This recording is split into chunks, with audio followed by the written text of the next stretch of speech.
Hello YouTube and welcome to Clipax's channel. Please feel free to subscribe. Today we're gonna talk about facts you need to know about Pink Floyd's new album, The Endless River. Well, speaking to BBC Six Music this morning, David Gilmour said The Endless River would be the last thing that will be out from us. But first, let us talk about some Pink Floyd facts that you may not know. First, lead singer Syd Barrett named the band by fusing together the names of two East Coast blues men known for their bass-driven finger-picking style of play, Pink Anderson and Floyd Conceal. Both musicians died within a year of the release of Pink Floyd's seminal album Wish You Were Here back in 1975. Roger Waters, Nick Mason and Richard Wright all initially met as architecture students at London Polytechnic in 1963. Pink Floyd's most successful single, Another Brick in the Wall Part 2 in 1979, selling more than 4 million copies worldwide, was written as a protest against rigid schooling and boarding schools in particular. Roughly 1 in every 12 people in the world are estimated to have a copy of Pink Floyd's top-selling album Dark Side of the Moon 1973.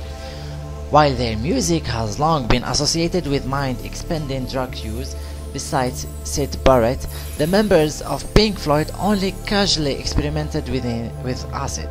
In fact, they hadn't even tried whiskey until Janis Joplin passed them some during a tour in 1967. On the 1975 song Welcome to the Machine, Roger Waters sings, "You bought a guitar to punish your ma." In reality, Waters' mother bought his first guitar, giving it to him back in 1957. And finally, the band headlined the first ever live concert in London Hyde Park on June 29th in 1968.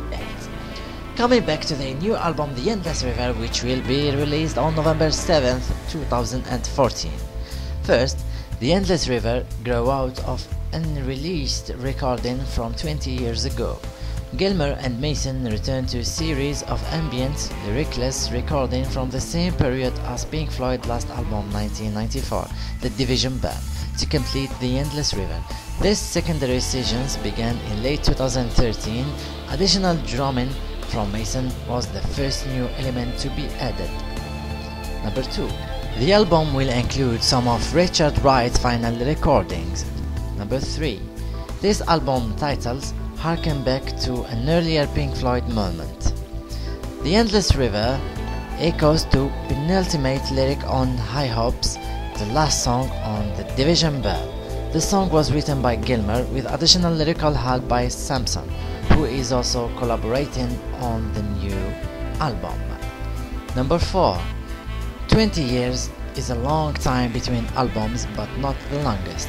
Pink Floyd 2 decades between The Division Bell and The Endless River, though certainly the longest expanse in their history, has been dwarfed by other classic rockers. There were, for instance, 20 years between The Who's It Hard and Endless Wire, then there is the Eagles. They waited 20 years between The Long Run and The Long Road Out of Eden. Number 5. An unknown teenager created the distinctive cover art.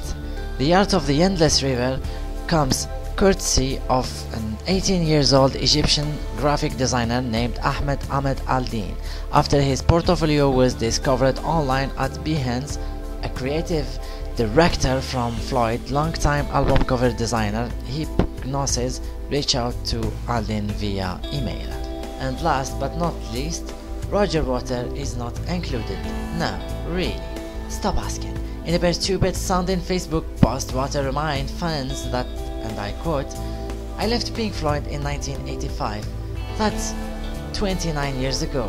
I had nothing to do with either of the Pink Floyd studio albums, Momentary Lapse of Reason and The Division Bell, nor the Pink Floyd tours of 1987 and 1994. And they have nothing to do with The Endless River." This is not rocket science, people, get a grip. Well, finally, thank you for watching this video. You were with the Clipaxis from Algeria. Feel free to subscribe to our channel and Bye bye.